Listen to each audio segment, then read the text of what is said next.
Hello, friends. I'm Dr. Eric Greenberg, founder and president of the Institute for Religious Tolerance, Peace, and Justice, and I've recorded a special message to share with you today.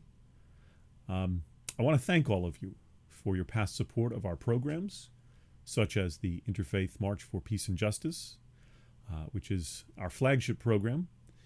And we're excited to announce our upcoming fundraiser, the Summer International Music, Dance, and Art Festival, which is going to be held on Sunday, June 27th, from 4 p.m. to 6 p.m., Pacific time, that is. And it's going to be a hybrid virtual event. Our objective for this event is to raise enough funds to support our programs. And among these programs are the Interfaith March for Peace and Justice, which I've mentioned. And that is the largest coalition of interfaith marches in the world, with no fewer than 24 different locations around the world. We're calling them member marches or sister marches, whatever you want to call them. These are autonomous marches that are under our auspices, part of our family. And of course, the LA March is one of the flagship marches of that community. Your contribution will go to support infrastructure for the marches in our coalition, as well as to restart the mini grant program, which we had a couple of years ago, whereby funds can be shared with some of the member marches that are in the hardest hit, most economically depressed areas of the world. And these marches are led by some of the most effective and passionate folks in the world, but they can truly benefit from additional funding to help ensure that their expenses are paid and that their marches are fully facilitated. And these are people like Mohamed Jamous, who runs a march in Bethlehem within Palestine, the birthplace of Jesus of Nazareth; Sylvia Acan, the founder of Golden Women International, based in Uganda; Hussein Ali in Jammu Kashmir; Geoffrey Manasseh and Nicholas Utale of Malawi; and Abdussamad Moaz in the House of Peace Pakistan, which is in Pakistan. We have a number of other people who are also leaders of marches here in the U.S., but I wanted to mention some of these people by name, because they have applied for and received some of our mini grants in the past. And I would like to provide the opportunity to these people and others to apply for the newly relaunched mini grant program and to hopefully provide them the funds that they need. So with your help, we can help these people continue to do their good work.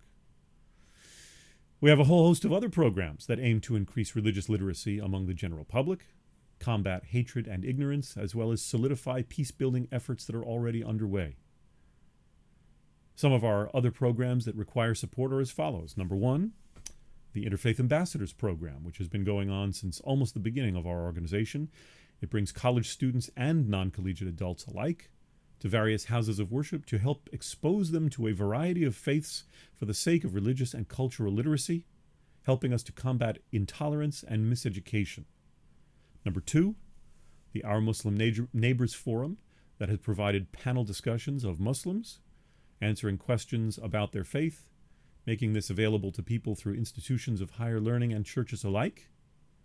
We've held that on at least 2 different occasions.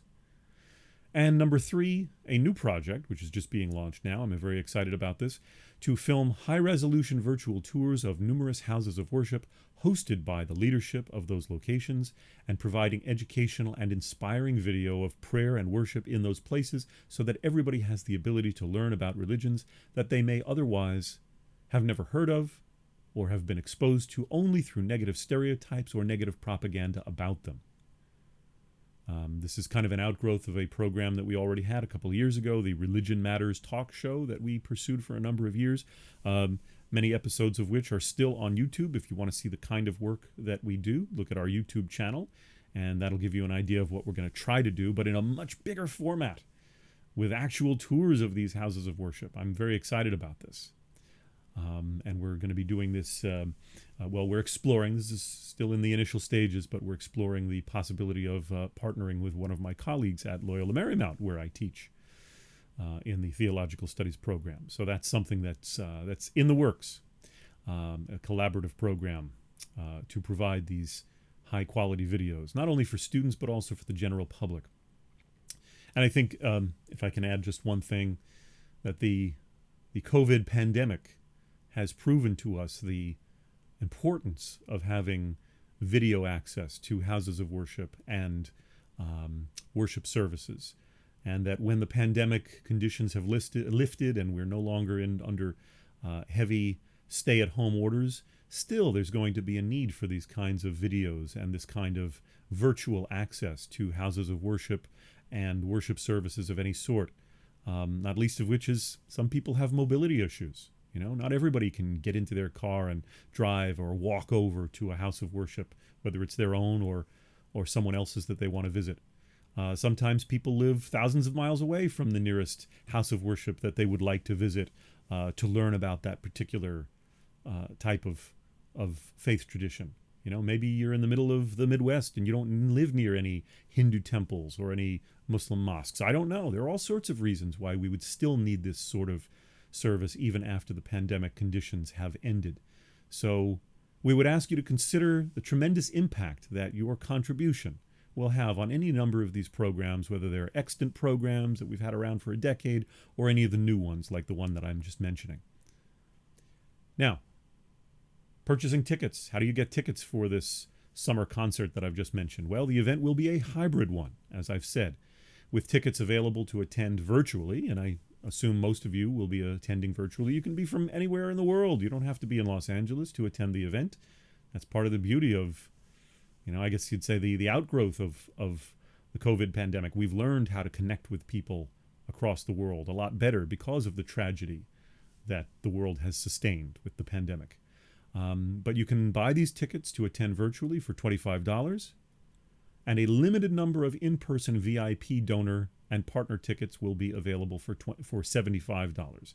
And the VIP tickets cover admission to the actual venue where the event will be recorded, where it'll be going on live at the Holy Nativity Episcopal Church in Los Angeles, California. That's in Westchester, LA. That's the West Coast Westchester, for those of you who know the Westchester on the East Coast. That's a different one. That's not the one. So we'll be holding the event there live in real time and recording a number of the performers. A few performers will be zooming in from different areas of the world, but a number of them will be on the stage next to the pulpit at Holy Nativity Church in real time. And so if you purchase those VIP tickets, you'll also be able to attend the performer meet and greet reception, which is following the event. So please consider purchasing both virtual and VIP tickets to help us raise much needed funds. So also, there's an opportunity to become a sponsor. So if you're part of an organization, a church, an interfaith group, a corporation, whatever, please consider asking that organization to become a sponsor of our June event. Sponsors and international partners will have their names featured in our event promotional materials. And there are varying levels of financial sponsorship starting at just $50. So please contact us to discuss the level that suits your organization's ability to contribute. And then lastly, we'd ask you to help spread the word, because that's the way that we're going to be able to get enough tickets sold to make sure that we can cover all the costs, because, videographers and editors and tech people have to be paid for this kind of thing. People are hurting for money these days. Not everyone's going to do things for free. So please spread the word. Share the word of our event with your networks, and a link to the Eventbrite page for the event itself will be found in the description section underneath this video. So I want to thank you for listening, and I want to wish you a wonderful day. God bless you, and we hope to see you at the event in June. Take care.